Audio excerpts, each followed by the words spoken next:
생명나무 강의 62번째 시간입니다. 이번 시간에는 아담은 최초의 생물학적 인류였을까? 예수는 실존 인물이었나? 이러한 제목으로 함께 나눠보도록 하겠습니다. 저희가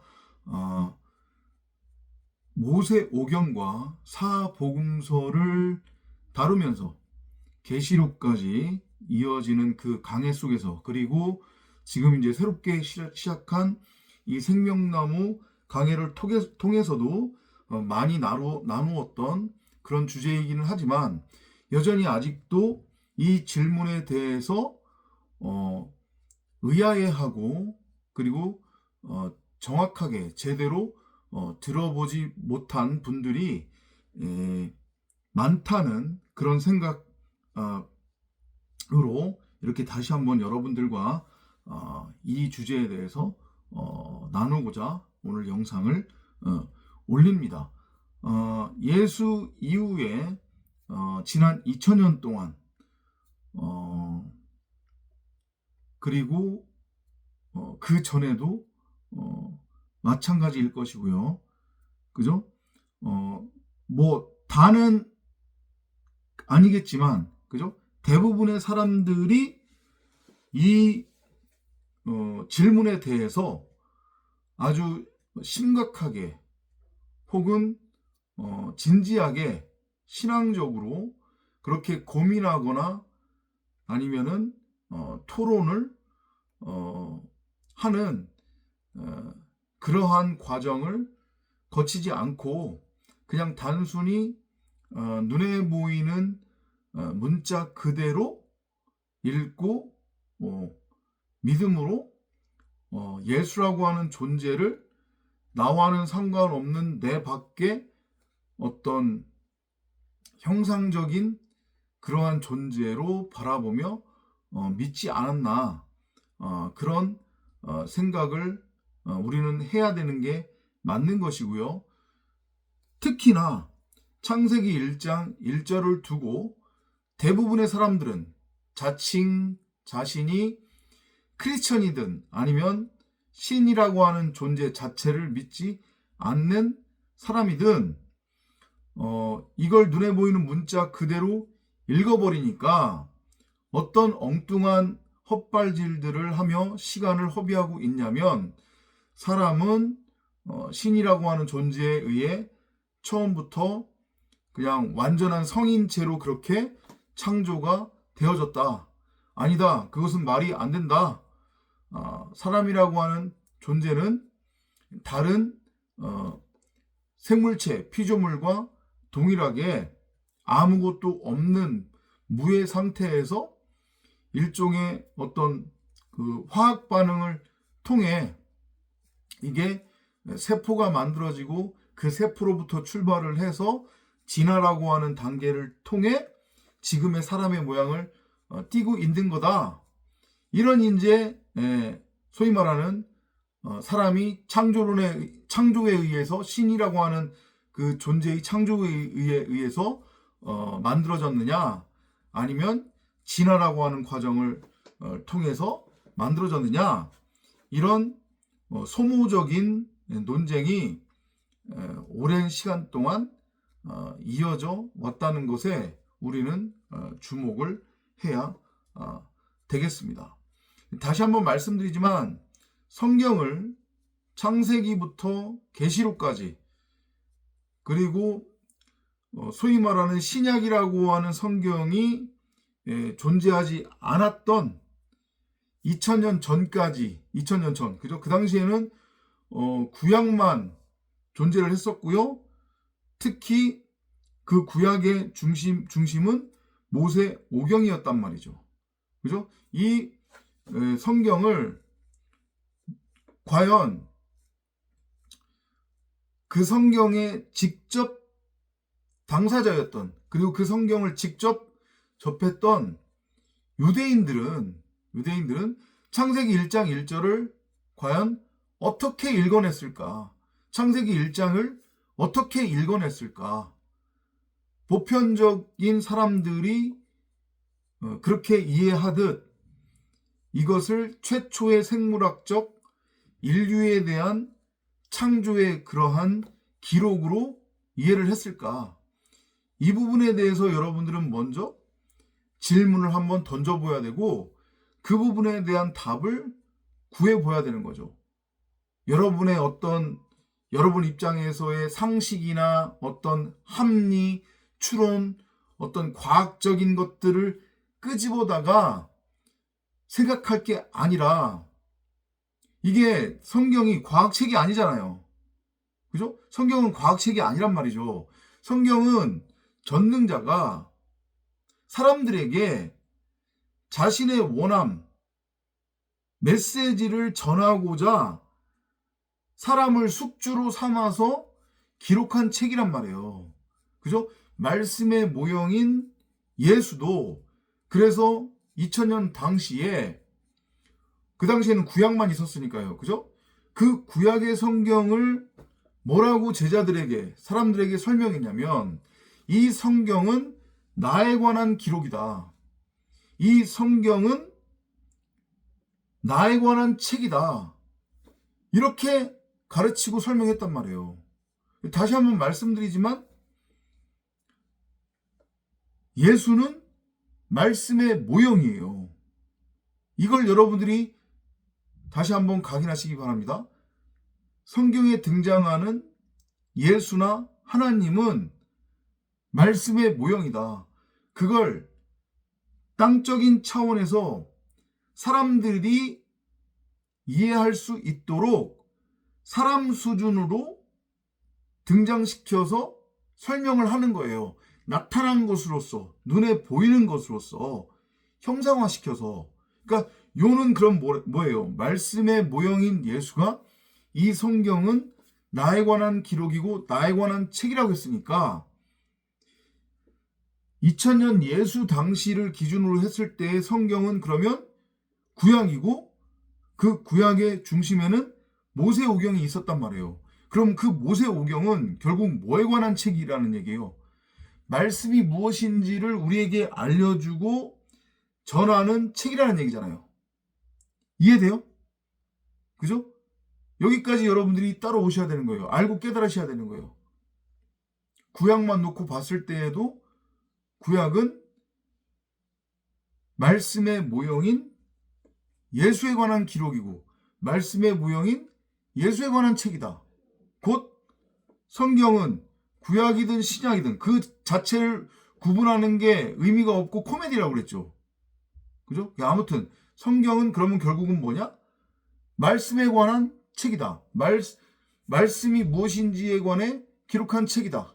말씀이 무엇인지 알려주는 책이다. 이게 정답이잖아요. 그죠? 그걸 누가 얘기했는데? 말씀의 모형인 예수가 직접 우리에게 가르쳐 준 거예요. 얘들아, 성경은 나에 관한 기록이야. 그 성경 자체가 나고 성경이 말씀이라는 얘기 안 했습니다. 그 성경은 나에 관한 기록이야. 거기서 나는 누군데요? 말씀이에요. 그러니까 우리는 성경을 통해 말씀, 곧 그 말씀이 역으로 하나님이니까 말씀이 곧 복음이고 진리니까 말씀이 무엇인지를 알아야 된다는 얘기예요. 성경은 그 용도로 기록되었다는 거예요. 그죠? 그런데 어떻게 창세기 1장 1절을 생뚱맞게 뜬금없이 이건 물질 세계, 곧 우주 만물과 최초의 생물학적 인류의 창조에 관한 증언이고 기록이다라고 어떻게 창세기 1장 1절을 그렇게 읽어낼 수 있냔 말이에요. 생뚱맞은 얘기잖아요. 분명히 하나님 입장에서의 성경을 기록한 이유는 말씀이 무엇인지, 진리가 무엇인지, 곧 말씀 진리로서의 생명나무인 하나님이 누구인지를 가르쳐주기 위한 하나의 교보제로서 기록된 책인데 거기에 생뚱맞게 우주 만물을 생물학적 최초의 인류를 누가 창조했느냐? 이 얘기가 왜 나오냐는 말이죠. 그건 대부분의 사람들이 성경을 눈에 보이는 문자 그대로 읽고 믿기 때문에 그런 거예요. 말씀의 모형인 예수가 한 말 두 가지를 다시 한번 여러분들과 나누고 상기하겠습니다. 첫 번째, 이 성경은 나에 관한 책이다. 나에 관한 기록이다. 나는 말씀이라고 했습니다. 그러니까 성경을 우리가 읽으면 말씀이 무엇인지를 알 수 있다는 얘기예요. 성경 자체가 말씀이 아니라고 그랬어요. 그죠? 그게 있고요. 두 번째, 말씀의 모형인 예수가 제자들에게 무슨 얘기를 하냐면 제자들이 먼저 이렇게 묻습니다. 왜 선생님은 항상 무언가를 우리에게 가르치고 전하실 때에 왜 항상 비유로만 말씀하십니까? 그래요. 그러니까 말씀의 모형인 예수가 뭐라고 얘기하냐면 내가 일부러 비유로 얘기하는 거야. 왜냐하면 대부분이 알아듣지 못하고 넘어지도록 하기 위해. 그런데 내가 택한 자들 그리고 하나님의 자녀가 될 자들은 내가 비유를 말하더라도 그게 비유인지를 알고 그것이 무엇을 의미하는 비유인지 알아. 그래서 알곡과 쭉정이를 골라내기 위해 내가 일부러 처음부터 끝까지 비유로 말하는 거야. 이렇게 얘기했단 말이에요. 그럼 보세요. 자, 그 예수는 말씀의 모형이라고 했어요. 그죠? 말씀의 모형인 예수가 이 성경은 나에 관한 기록이라고 했고 내가 누구인지를 너희들한테 알려주는 책이라고 했어요. 그죠? 성경이. 그런데 그렇게 말한 말씀의 모형으로서의 예수가 또 뭐라고 얘기하냐면 나는 너희들에게 비유로만 말한다고 얘기를 해요. 그리고 일부러 알아먹을 자라만 알아들으라고. 그럼 그 얘기는 무슨 얘기냐? 말씀의 모형으로서의 예수가 성경은 나에 관한 기록이고 나에 관한 책이라고 하면서 나는 너희들한테 말을 할 때 처음부터 끝까지 비유로 말한다? 이렇게 얘기를 했단 말이죠. 그럼 그 얘기가 무슨 얘기예요? 말씀의 모형인 예수가 누구인지를 가르쳐주는 문자 성경 그리고 나타나는 것들 우리 눈에 실상으로 여겨지는 것으로 나타나는 모든 것들이 다 눈에 보이는 그 자체가 아닌 뭐라는 얘기예요. 그것이 무언가를 담고 있는 비유라는 얘기잖아요. 이해돼요? 무슨 얘기인지? 거기에는 여러분들이 구약으로 분류하는 모세오경도 포함되는 거고 당연히 창세기도 포함이 되는 거예요. 그럼 그 얘기는 무슨 얘기냐? 성경은 창세기 1장 1절부터 계시록까지 모두 비유로 기록된 거라는 얘기잖아요. 그것을 통해 무언가 메시지를 전하기 위해 그리고 아무나 알아먹지 못하고 알아들을 자들만 알아듣도록 하기 위해 일부러 그렇게 비유로 말을 하고 곧 비유로 기록을 했다는 얘기예요. 근데 그걸 대부분의 사람들은 그렇게 깨닫지 못하고 눈에 보이는 문자 그대로 읽고 믿는단 말이죠. 그래서 제가 하도 답답해서 못 알아먹어서 어떤 것을 비유로 들어서 설명해 줬습니까? 여러분들한테. 여러분들 한 번쯤 어렸을 때 이솝우화를 읽어본 적이 있으실 거예요. 그죠? 그럼 이솝우화는 대부분이 등장인물들이 물론 사람도 있지만 대부분이 동물들이에요. 동물들을 주인공으로 등장시켜서 그 주인공들의 어떤 삶, 인생, 그들의 말을 통해서 작자가 무언가를 우리에게 메시지로 전하는 거란 말이죠. 그죠? 이솝우화를 읽고 동물들도 말을 하네? 동물들도 우리랑 똑같이 살고 두 발로 서서 다니고 우리가 먹는 음식 똑같이 먹네? 이렇게 만약에 믿는다고 하면 그게 당연한 거예요? 그게 맞아요? 아니요. 누군가가 만약에 그렇게 이수부화를 입고 얘기한다면 바보 아냐? 너 제정신 아니니? 너 미쳤니? 이렇게 얘기를 할 거란 말이죠.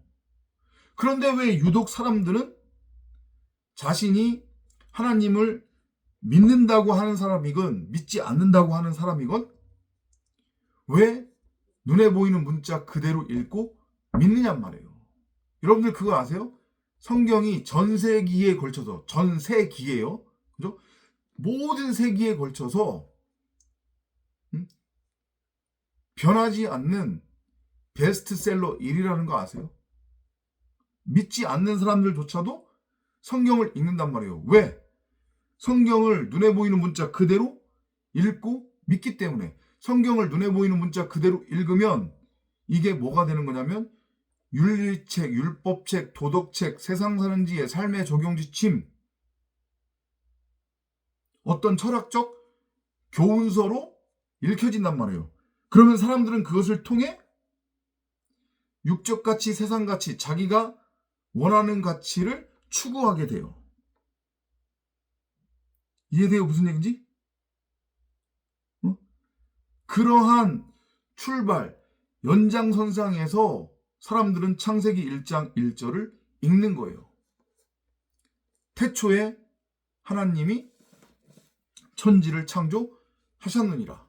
그것도 우리말 소리 글자로 그 의미는 답지 못한 채 그대로 소리나는 그대로를 단순 문자 대 문자로 번역해버렸기 때문에 사람들은 오해를 하는 거죠. 그 안에 분명히 숨겨진 의도가 있는데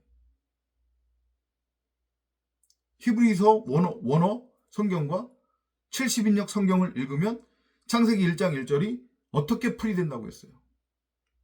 호데오스로서의 전능자가 당신을 드러내고 나타내기 위해 말씀 그리스도를 머리로 하는 말씀 그리스도, 곧 말씀을 담은 말씀의 집으로서의 성전으로 사람을 재창조하고 부활시키셨느니라. 이건 미완료 시제로서의 현재예요. 그러니까 지금도 그렇게 우리를 재창조하고 부활시키고 계시고 앞으로도 우리를 끊임없이 71회 동안에 재창조하고 부활시키실 것이라는 그런 하나님의 말씀이고 진리고 복음이에요. 창세기 1장 1절은. 근데 이걸 눈에 보이는 문자 그대로 읽고 믿어버리면 태초에 하나님이 천지를 창조하셨대. 봐봐라. 인간은 하나님에 의해 최초로 창조되어진 거야. 그래서 창조론, 소위 말하는 창조과학론, 거기서 또 파생된 게 무슨 뭐 요즘 그거하고 상관 그렇죠.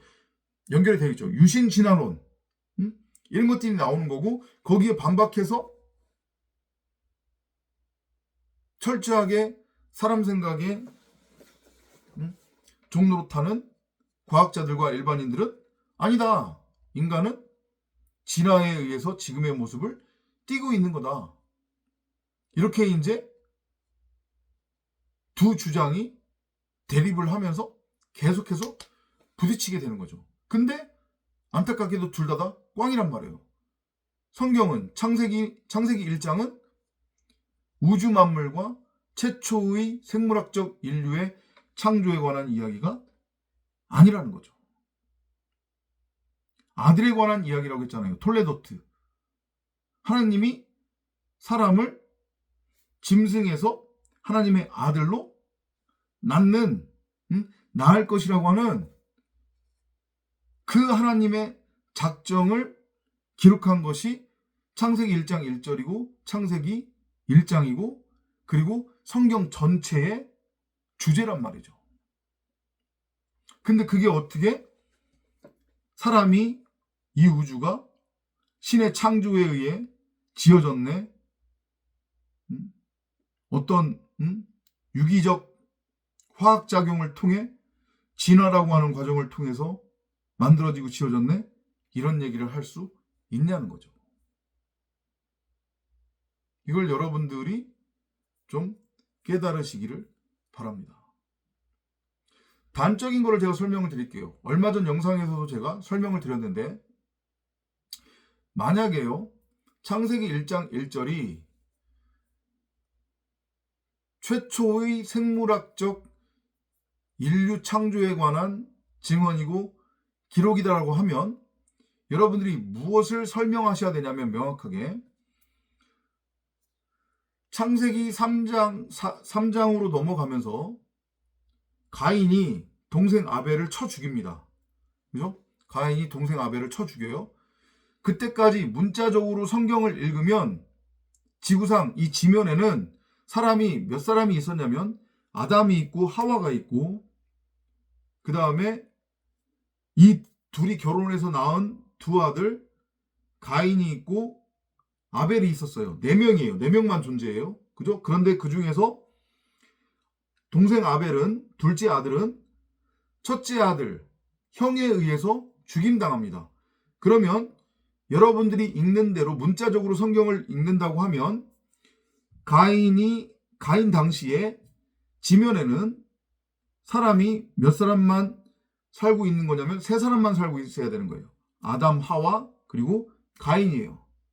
이해돼요? 무슨 얘기인지? 그죠? 그런데 가인한테 하나님이 어떤 처벌을 내리시냐면 너는 이제 이후로 방랑자가 되어 살아야 돼. 집도 절도 없이 여기저기를 방랑하며 너는 살아야 된다. 평생을.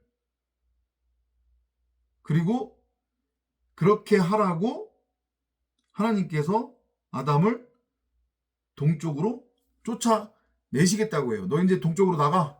나랑은 같이 있을 수 없어. 너 여기 있을 수 없어. 그런단 말이죠.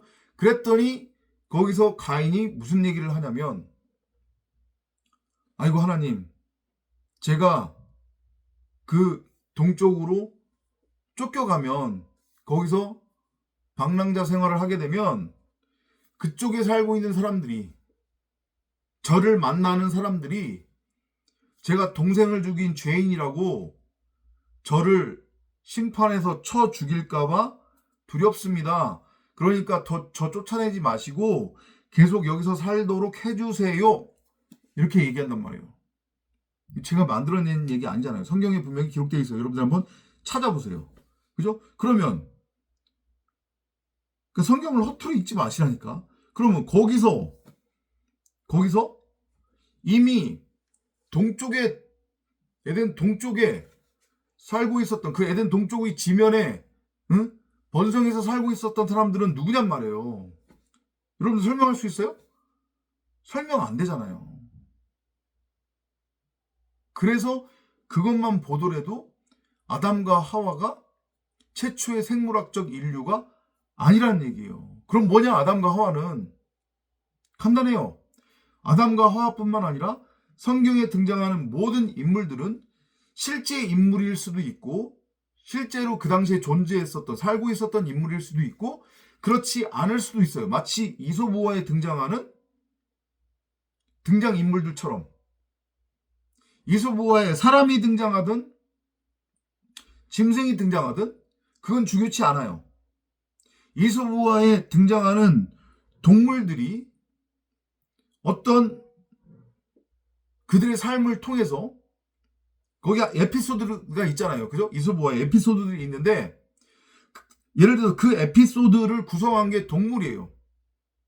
그러면 그 에피소드는 동물들에 의해서 구성이 되었기 때문에 그 에피소드를 통해서 우리에게 주는 메시지는 그건 가짜고 말이 안 되는 거예요? 아니잖아요. 그죠? 우리에게 있어서 작자에게 있어서 중요한 건 그 에피소드가 사람에 의해서 구성되었느냐, 동물에 의해서 구성되었느냐, 그리고 사람이 됐던 동물이 됐던 그 에피소드의 내용 자체가 이게 말이 되느냐, 현실성이 있느냐, 그건 중요치 않아요. 그죠? 중요한 건 뭐예요? 그 에피소드를 통해서 우리가 어떤 교훈을 얻을 수 있다는 거예요. 분명히 교훈이 있기 때문에. 무슨 얘기인지 이해되세요? 성경도 마찬가지란 말이에요. 말씀의 모형인 예수가 그랬다고 그랬잖아요. 나는 처음부터 끝까지 비유로 말한다. 성경은 처음부터 끝까지 비유로 기록된 책이라고 분명히 그렇게 증언하고 있단 말이죠. 그리고 말씀의 모형인 예수는 그러한 비유로 적힌 성경을 이 성경은 나에 관한 기록이다. 나에 관한 책이다라고 했으니까 이솝우화와 같은 맥락으로 성경을 읽어내야 되는 게 맞는 거예요. 그 안에 등장하는 인물이 실제 인물이었던 가공의 인물이든 가상의 인물이든 그 안에 등장하는 내용들, 에피소드들이 실제 역사였던 아니면 이미 근대, 근대가 아니죠. 고대 근동 지역에 이미 사람들한테 알려져 있는 어떤 전설, 실화와 비슷하거나 동일한 내용이든 그건 중요하지 않단 말이에요. 그걸로 인해서 성경이 엉터리 책이네, 신은 존재하지 않네, 이렇게 말할 수 없단 말이에요. 분명히 말씀의 모형인 예수가 뭐라고 했어요? 이 성경은 나에 관한 책이고 나에 관한 기록이라고 했고 예수는 말씀의 모형이라고 했으니까 이솝우화를 통해서 이솝우화를 쓴 작자가 우리에게 각각의 에피소드를 통해 무언가 메시지를 전하고자 한 것과 마찬가지로 등장인물과 그 안에 전개되는 어떠한 에피소드들을 통해서 전능자 하나님은 우리에게 말씀으로서의 당신이 누구인지, 무엇인지, 곧 복음, 진리가 무엇인지를 설명하고자 하는 거기 때문에 우리는 그것을 거기서 끄집어내서 알고 깨닫기만 하면 되는 거지. 이 성경에 등장하는 인물이 진짜 있었네, 없었네, 뭐 방주가 실제적으로 존재했네, 존재하지 않았네, 어떻게 홍해가 갈라질 수 있고 거기를 지나갈 수 있느냐, 이걸 따질 필요가 없다는 거란 말이에요. 이걸 여러분들이 알고 깨달으셔야 돼요. 그렇지 않고 처음부터 끝까지 성경을 눈에 보이는 문자 그대로 읽고 믿어버리면 여러분들이 읽고 믿는 그 성경책이나 믿지 않는 사람들이 읽는 성경책이나 그냥 같은 레벨의 같은 수준의 같은 내용들을 전할 뿐이에요. 그게 뭐예요? 교훈, 교리, 도덕, 세상 사는 지의 삶의 적용 지침, 어떻게 하면 세상 가치를 우리가 원하는 방식으로 추구할 수 있을까? 이 수준으로 끝난단 말이에요.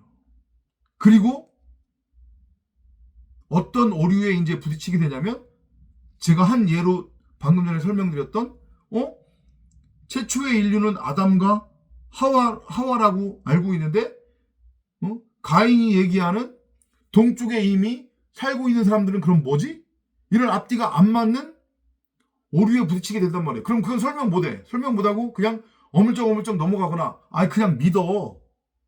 이렇게 된단 말이에요. 그러면서 성경이 여기에서는 이 말하는 것 같고 저기에서는 저 말하는 것 같은 그러한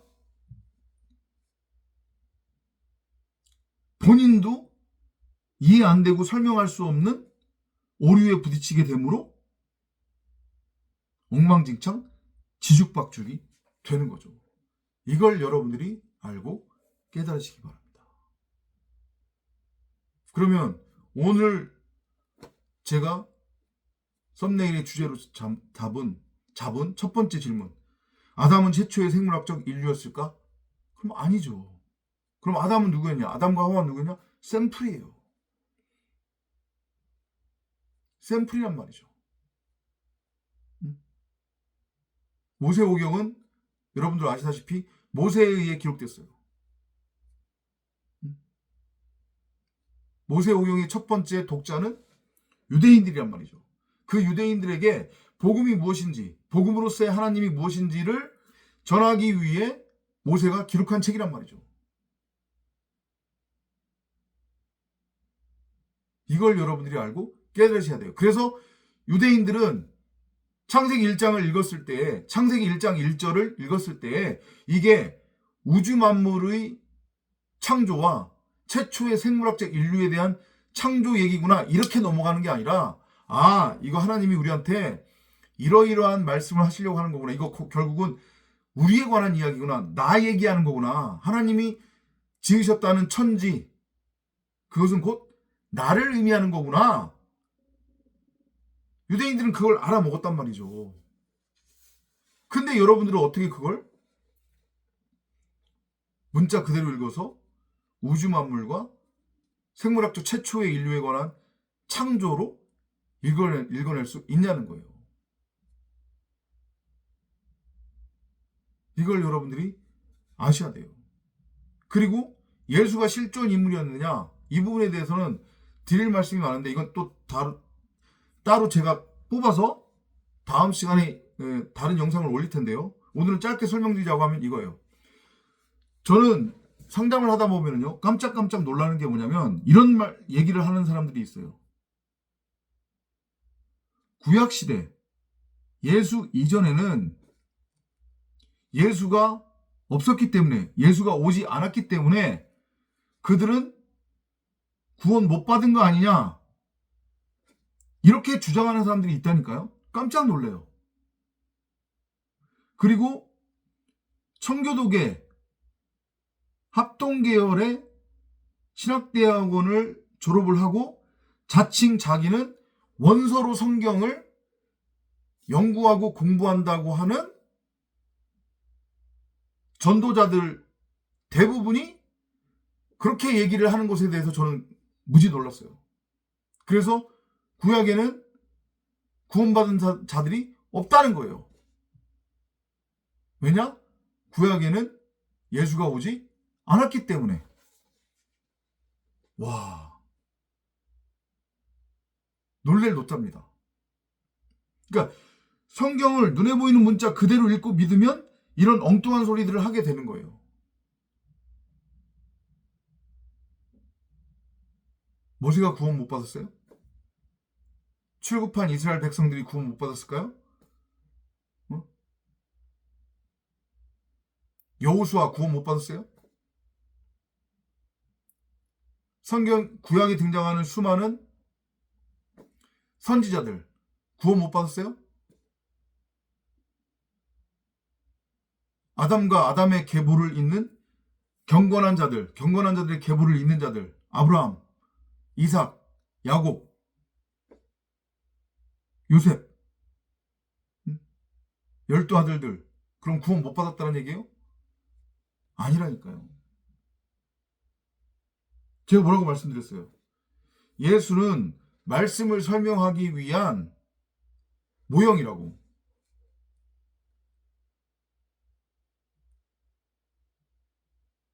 결국은 예수를 믿는다고 하는 것의 의미는 말씀, 진리, 복음이 무엇인지를 알고 깨닫는다는 얘기예요. 내가 창세기 1장 1절을 통해 진리가 무엇이고 복음이 무엇이고 말씀이 무엇인지를 알고 깨달으면 그게 바로 내가 예수를 믿는 것이고 예수를 통해 내가 구원을 받았다는 것을 의미하는 거예요. 그렇기 때문에 구약을 살았던 수많은 사람들, 그들은 예수라고 하는 그 이름은 들어본 적이 없지만 진리 말씀이 무엇인지를 알고 깨달은 자들, 진리 말씀이 무엇인지를 알고 깨달아 전했던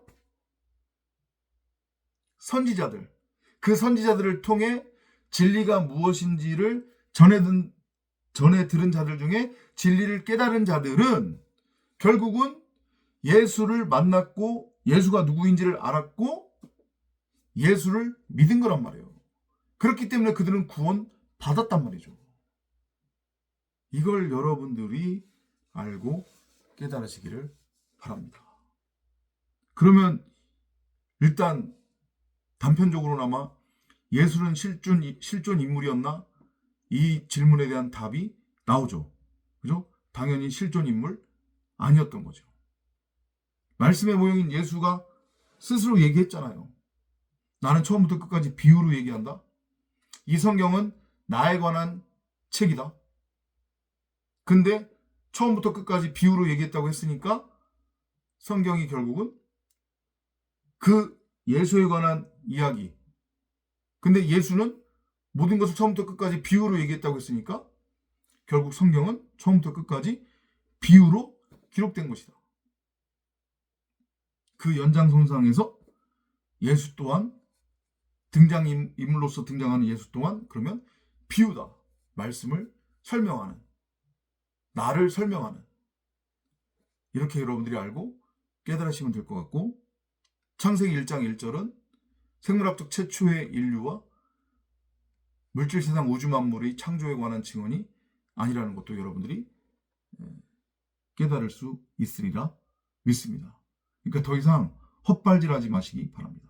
창조로 인해, 진화로 인해, 유신 진화로 인해 이런 쓸데없는 논쟁에 여러분들이 낄 필요가 없다는 거예요.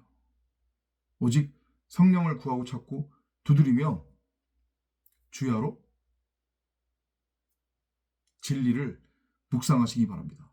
그 진리로서의 말씀이신 성경 66권 생명나무 하나님은 우리 밖에 있지 않습니다. 우리 안에 있음을 알고 깨달으시기 바랍니다. 어제나 오늘이나 내일이나 밤이나 낮이나 졸지도 않으시고 주무시지도 않으시며 끊임없이 우리를 위해 탄식하며 기도하는, 곧 성령의 음성으로서 우리에게 끊임없이 진리가 들려진단 말이에요. 우리 내면에서 한 달란트로 심겨져 있기 때문에, 생명나무로 그 하나님의 음성에 예민하게 반응하며 귀를 기울이는 여러분이 되시기를 바랍니다. 이해되셨죠? 아담과 하와가 최초의 인류였느냐? 여기에 더 이상 몰입되지 마시기 바랍니다. 창조론이냐 진화론이냐? 여기에도 더 이상 몰입되지 마시기 바랍니다. 다음 시간에 찾아뵙도록 하겠습니다.